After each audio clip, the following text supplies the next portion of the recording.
नमस्कार विद्यार्थियों, हम पढ़ रहे हैं बीए पार्ट थर्ड का प्रथम पेपर जिसका नाम है भारतीय दर्शन एवं व्याकरण। इसमें आपने इससे पहले जो पढ़ा वह हमारा प्रमाण था जिसका नाम था अनुमान प्रमाण। और जब अनुमान प्रमाण पढ़ने के बाद अनुमान का जो लक्षण पढ़ा आपने, उसमें ये पढ़ा था कि लिंग परामर्शो अनुमानम।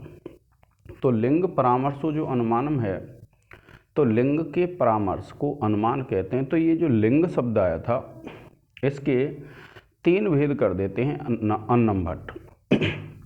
तर्क भाषाकार केशव मिश्र ने भी तीन भेद किए हैं, इधर अन्नम भट्ट भी क्या करते हैं, इनके तीन भेद कर देते हैं।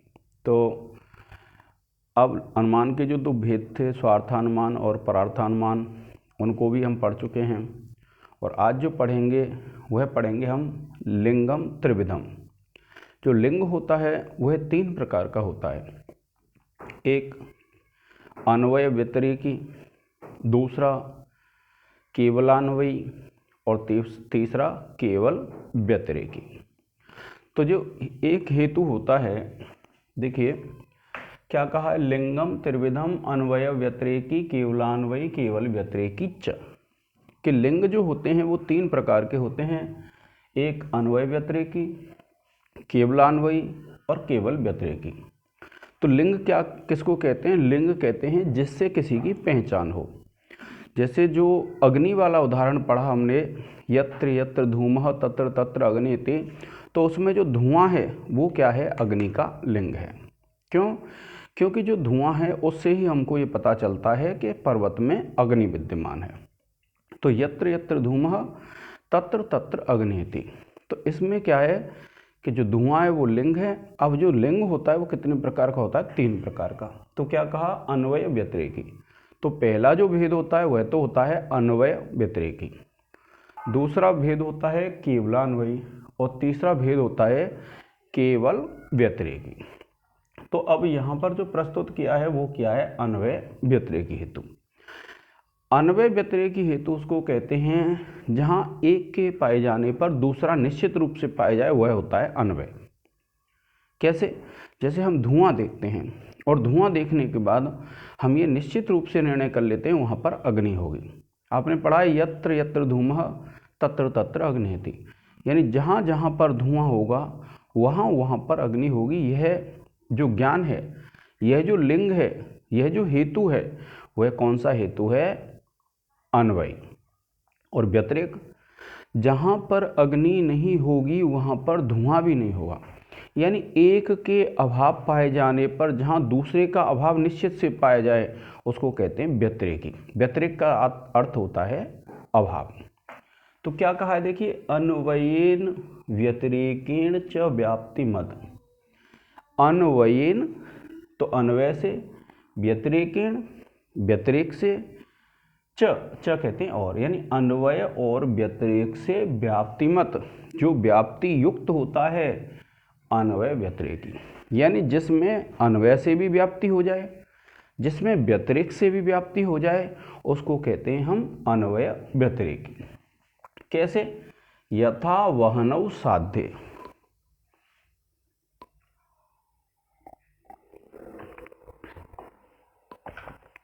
देखिए दो चीजें होती हैं, एक होता है साध्य और एक होता है साधक। साध्य कहते हैं जिसको सिद्ध किया जाता है। अब सिद्ध किसको करते हैं हम? अग्नि को करते हैं। तो अग्नि तो क्या हो गई यहाँ पर? साध्य। और साधक क्या होगा? किससे कर रहे हैं? धुएं से कर रहे हैं। तो जो धुआं है वह हो गया आपका साधक। तो क्या कहते हैं? यथा जैसे, बहनौ साध्य, बहनी कहते हैं अग्नि को। तो अग्नि के साध्य होने पर, धूमवत्वम धुएं वाला, तो हेतु क्या हो गया? अग्नि जब हम सिद्ध करते हैं हम कहते हैं पर्वत में धुआं है और इसलिए पर्वत में क्या है? अग्नि है। तो जब हमको अग्नि सिद्ध करनी है, अग्नि साध्य है, तो धुएं वाला क्या होता है? हेतु होता है। तो ये जो धुएं और अग्नि वाला उदाहरण है, कौन सा? यत्र धूमः तत्र अग्नि, जहाँ पर धुआं होगा वहाँ पर अग्नि। यह जो धुआं है वो ऐसा हेतु है जो अन्वय से भी व्याप्त होता है और व्यतिरेक से भी व्याप्त हो जाता है। तो जो अन्वय और व्यतिरेक दोनों से व्याप्त हो जाए उसको कहते हैं अन्वय व्यतिरेकी। तो क्या कहा? यथा वहनौ साध्य, जैसे अग्नि के साध्य होने पर धूमवत्वम, तो जो धुएं वाला हेतु है वो क्या कहलाता है? अन्वय व्यतिरेकी हेतु। यत्र धूमः तत्र अग्निहेति यथा मानसम। उदाहरण दिया उसने, यत्र धूमः, जहाँ पर धुआं होता है, तत्र अग्निहेति, वहाँ पर अग्नि होती है। जैसे अब उदाहरण दे दिया कहाँ? मानसम, रसोई में। कि जब कोई व्यक्ति बार बार रसोई में देखता है कि धुआं है अग्नि है, धुआं है अग्नि है, तो उसको ये व्याप्ति ग्रहण हो जाती है कि यत्र यत्र धूमः तत्र तत्र अग्निहेति यथा मानस। अब सबसे बढ़िया उदाहरण क्या होता है इसका? रसोई होती है, और सबसे बढ़िया उदाहरण रसोई होती है, तो उसने उदाहरण दे दिया रसोई का। तो जब एक के पाए जाने पर दूसरा भी पाया जाए तो होता है आपका अन्वय। अब व्यतिरेक, व्यतिरेक कहते हैं जहाँ पर अभाव पाया जाए, तो एक दूसरे के न होने पर पहला भी नहीं पाया जाए तो वह कहलाता है आपका व्यतिरेकी। तो देखिए क्या कहा? यथा महानसम इत्यन्वय व्याप्ति है, यानी ये जो है ये कौन सी है? अन्वय व्याप्ति। यानी जहाँ जहाँ पर धुआं होगा वहाँ वहाँ पर अग्नि होगी। जैसे रसोई में, ये क्या है? अन्वय व्याप्ति है। अब दूसरी क्या है इसमें? व्यतिरेक व्याप्ति है। और व्यतिरेक में क्या कहता है ये? कि यत्र वह्निर्नास्ति तत्र धूमोऽपि नास्ति। कि यत्र माने जहाँ पर वह्निर्नास्ति, अग्नि नहीं होगी, तत्र धूमोऽपि नास्ति, वहाँ धुआं भी नहीं होगा। यानी दूसरे के न पाए जाने पर पहले का भी अगर अभाव होता है तो वो कहलाता है आपका व्यतिरेक। तो क्या कहा?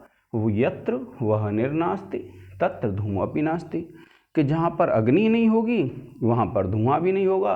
कैसे? उदाहरण दे दिया, यथा हृदः, हृद कहते हैं तालाब को, क्योंकि तालाब में धुआं भी नहीं होता है और तालाब में अग्नि भी नहीं होती है। तो उसने क्या कहा कि जहाँ धुआं नहीं होगा वहाँ अग्नि भी नहीं होगी, जैसे तालाब में। इति व्यतिरेक व्याप्ति है, यह क्या कहलाती है? व्यतिरेक व्याप्ति कहलाती है। यानी जहाँ जहाँ धुआं होगा वहाँ वहाँ अग्नि होगी, यह तो क्या हो गई? अन्वय व्याप्ति।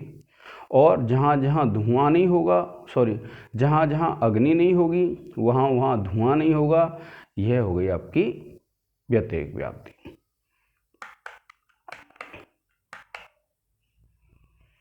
तो अन्वय और व्यतिरेक, और जो हेतु अन्वय व्याप्ति से भी व्याप्त हो जाए, जो व्यतिरेक से भी व्याप्त हो जाए, तो ऐसा जो हेतु होता है उसको कहते हैं हम अन्वय व्यतिरेकी हेतु। देखिए दो ही उदाहरण है इसमें, जहाँ जहाँ अग्नि होगी वहाँ वहाँ धुआं होगा, जहाँ जहाँ अग्नि नहीं होगी वहाँ वहाँ धुआं नहीं होगा। इस प्रकार का जो उदाहरण है ये किसका है? आपका अन्वय व्यतिरेकी हेतु का। इसका एक स्क्रीनशॉट ले लें।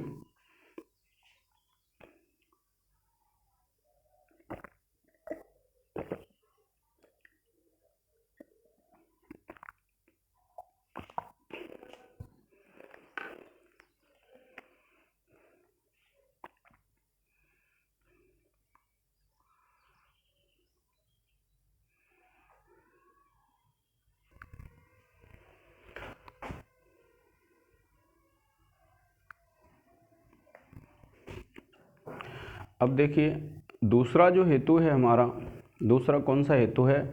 दूसरा हेतु है केवलान्वयी। केवल का तात्पर्य होता है जिसमें केवल अन्वय तो बैठ जाए लेकिन व्यतिरेक व्याप्ति नहीं हो, तो उसको कहते हैं हम केवलान्वयी। जैसे आपने पढ़ा, जहाँ जहाँ धुआं होता है वहाँ वहाँ अग्नि होती है, यानी जहाँ पर एक के पाए जाने पर दूसरा पाए जाए उसको कहते हैं हम व्यतिरेक, अन्वय। और जब उसमें व्यतिरेक नहीं पाया जाए, केवल अन्वय ही हो, तो उस व्याप्ति को कहते हैं हम केवला अन्वयी। जैसे मैंने आपको इससे पहले परार्थानुमान के प्रसंग में 5 हेतु बताए थे, प्रतिज्ञा, हेतु, उदाहरण, उपनय और निगमन। ये जो 5 अवयव थे, कितने अवयव थे? यह 5 अवयव थे, और यह जो 5 अवयव थे, इन 5 अवयवों के द्वारा ही उसको सिद्ध किया जाता है। किसको सिद्ध किया जाता है? साध्य को। तो अब क्या कहता है वो, केवलान्वयी का जो उदाहरण दिया है उसने दिया है अभिधेय और प्रमेयत्व का। क्या कहा कि अन्वय मात्र व्याप्तिकम केवलान्वयी, कि जो अन्वय मात्र में व्याप्त हो, अन्वय मात्र व्याप्तिकम केवलान्वयी, कि जो केवल अन्वय में व्याप्त हो वह केवलान्वयी हेतु होता है। और फिर क्या कहते हैं, यथा घटो अभिधेय, यथा घटो अभिधेय। अभिधेय कहते हैं कहने योग्य, अभिधान कहते हैं नाम को, यानी घड़े को हम कह सकते हैं, घड़े को हम जानते हैं। घटो अभिधेय, घड़ा अभिधेय है। क्या हेतु दिया? प्रमेयत्वात्, प्रमेयत्व के कारण। प्रमा कहते हैं ज्ञान को और प्रमेय कहते हैं जो ज्ञान का विषय होता है।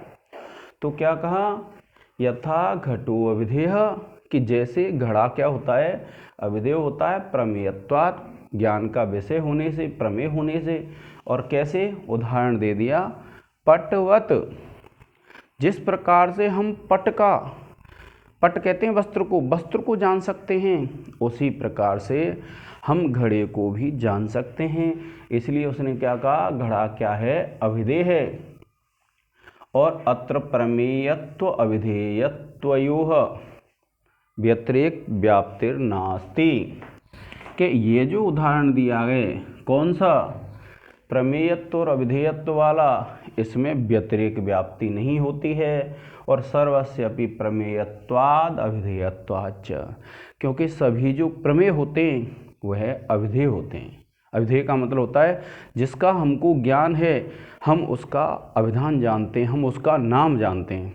तो इसलिए क्या है कि कभी भी ऐसा नहीं होता है कि इसकी व्यतिरेक व्याप्ति बैठ जाए। देखिए, जैसे आप मान लीजिए प्रतिज्ञा करते हैं। प्रतिज्ञा क्या की आपने की घटो अभिधेय, कि घड़ा क्या है? अभिधेय है। ठीक है, ये साध्य है हमारा। ये क्या है? हमारा साध्य। हमको सिद्ध क्या करना है कि जो घड़ा है वो क्या है? अभिधेय है। दूसरा, फिर आप देखेंगे हेतु। हेतु क्या होता है? उसने दिया प्रमेयत्वात्, और प्रमेय ज्ञान को बोलते हैं तो प्रमेयत्वात्, क्योंकि भैया वह ज्ञान का विषय है। क्या कहा? घटो अभिधेय, घड़ा अभिधेय है। घड़ा अभिधेय है क्यों है? प्रमेयत्वात्, प्रमेय होने से। अब आप पढ़ते हैं उदाहरण। उदाहरण क्या पढ़ेंगे? देखिए, यो यो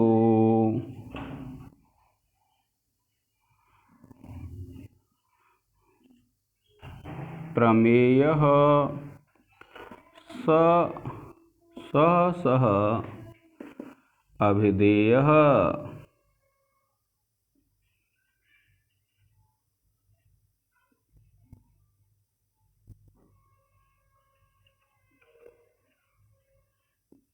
यथा पट। ये उदाहरण दे दिया आपको पट का। पट किसको बोलते हैं? वस्त्र को। तो क्या कहा कि यो यो प्रमेय स अभिधेय, और आप लिख देंगे यहाँ यथा पट, और आप लिखेंगे फिर उपनय। उपनय क्या होता है? तथा चायम, यह वैसा है। कैसा है? ये प्रमेय है। क्या कहा? तथा चायम, यह वैसा है। कैसा है? प्रमेय है। और फिर है निगमन, आप लिखेंगे तस्मात् तथेति, इसलिए यह वैसा है। कैसा है? अभिधेय है। इस प्रकार से आपको इसका ज्ञान हो जाता है। तो ये जो है ये कौन सा हेतु है हमारा, केवलान्वयी। और इसलिए कहा है अन्नम भट्ट ने कि अत्र प्रेम प्रमेयत्व अभिधेयत्वयोः, के इस उदाहरण में जो प्रमेयत्व है और अभिधेयत्व है उसमें व्यतिरेक व्याप्ति नहीं होती है। और व्यतिरेक व्याप्ति नहीं होती है क्यों, सर्वस्य अपि प्रमेयत्वात् अभिधेयत्वाच्च, क्योंकि सभी प्रमेय और अभिधेय होते हैं और इसलिए क्या है, इनमें व्यतिरेक व्याप्ति नहीं है। इसलिए यह जो उदाहरण है वो किसका उदाहरण है, केवल अन्वयी का। तो आप इसका एक स्क्रीनशॉट ले लें।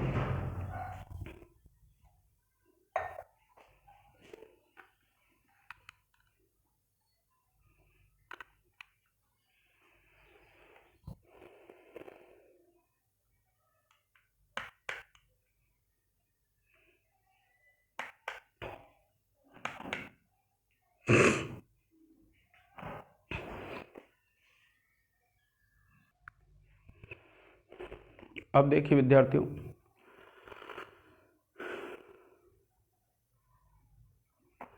जो आप पढ़ रहे हैं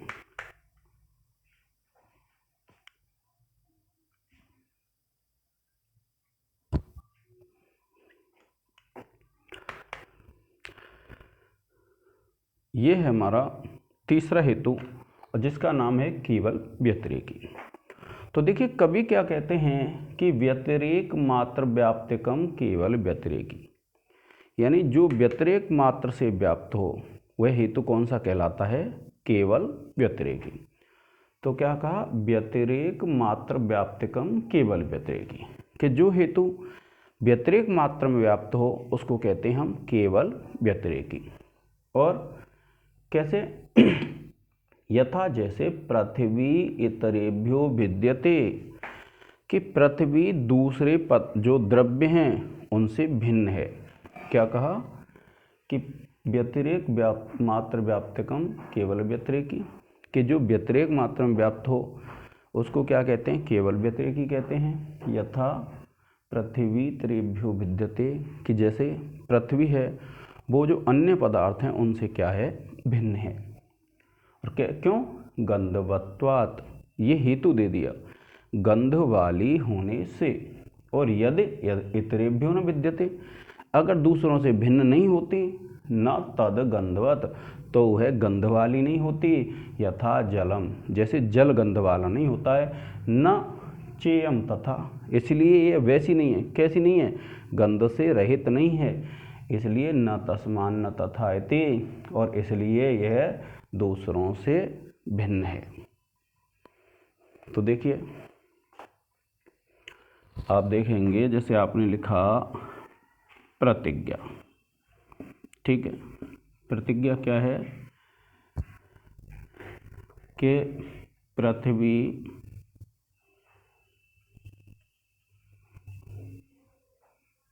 तरेभ्यो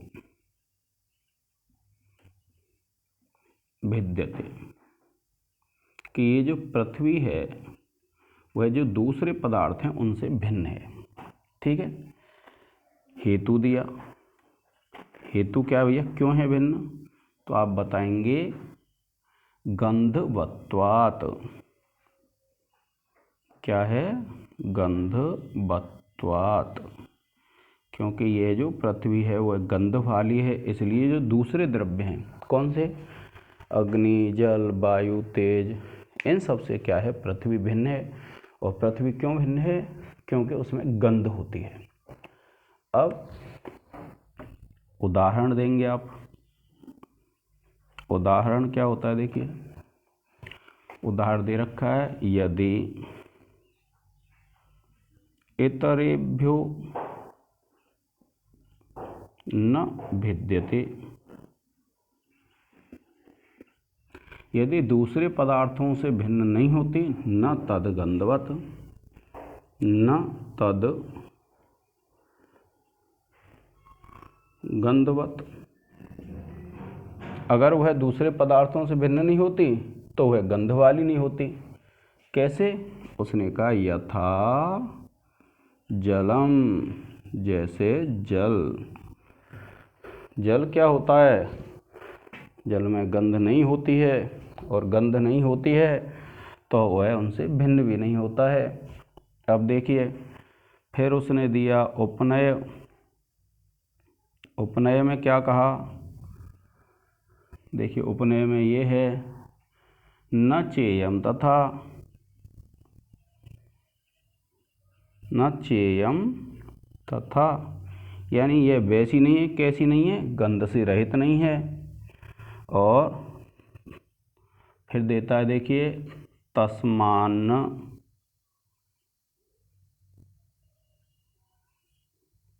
सॉरी, निगमन है,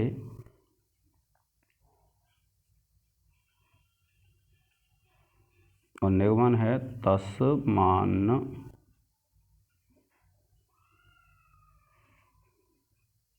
तथेति, इसलिए यह दूसरे पदार्थों से भिन्न है। ठीक है विद्यार्थियों, आप इसका एक स्क्रीनशॉट ले लें। और ये जो हमारा प्रकरण चल रहा है वो कौन सा प्रकरण चल रहा है? ये हमारा प्रकरण चल रहा है आपका हेतु वाला, कि जो अनुमान प्रकरण है उसमें आपने जो हेतु पढ़े हैं वह हेतु कितने प्रकार के होते हैं, तो आप ध्यान रखेंगे वह 3 प्रकार के होते हैं, अन्वय व्यतिरेकी, केवलान्वयी और केवल व्यतिरेकी।